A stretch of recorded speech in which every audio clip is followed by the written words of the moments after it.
Hello guys, mission चेतना में आपका स्वागत है। फिर से आज हम लोग डिस्कस करने जा रहे हैं प्रीपोजिशन के बारे में।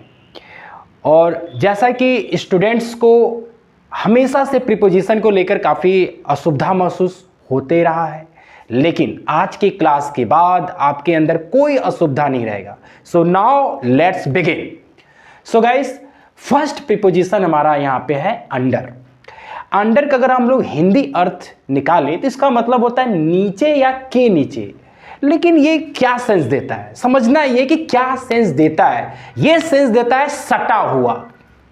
अब सटा हुआ का क्या मतलब है? कोई चीज जैसे अब जैसे ये गिलास है ना, ये देखो ये क्या है, एक प्रकार से क्या है, सटा हुआ, राइट। तो एक एग्जांपल से सोच समझते हैं कि क्या मैं कहना चाह रहा हूं। जैसे मैंने कहा कि बॉल मेरे पैर के नीचे है, the ball is under my feet. तो वो बॉल मेरे पैर से क्या था, सटा हुआ था, लेकिन वो कहां था, नीचे था मेरे। तो मैंने क्या यूज किया बेटा, अंडर। तो इस सिचुएशन में हम लोग क्या यूज करते हैं, अंडर। लेकिन अंडर का एक और बहुत ही प्रमुख यूज होता है, वो ये है जब कोई चीज किसी चीज के नीचे चलकर जाए। जब कोई चीज किसी चीज के नीचे चलकर जाए, जैसे मैंने एग्जांपल एक लेता हूं, वह पेड़ के नीचे गया, he went under the tree. तो ये आप याद रखिएगा कि एक अंडर का प्रयोग यहां भी होता है। जब कोई चीज चलकर किसी चीज के अंदर जाए तो वहां भी हम अंडर का प्रयोग करते हैं, right. Now next preposition below.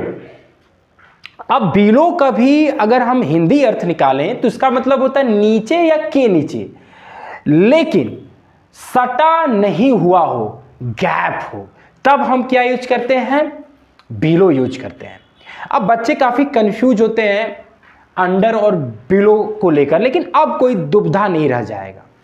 Now look, जैसे मैंने एक एग्जाम्पल लिया कि there is tea shop below my house, कि मेरे घर के नीचे एक टी शॉप है। मेरे घर के नीचे एक टी शॉप है। तो मैंने इसका ट्रांसलेशन कैसे किया, there is a tea shop below my house. तो इसका मतलब ये हुआ कि मेरा घर ऊपर है, राइट, और नीचे एक क्या है बेटा, एक टी शॉप है।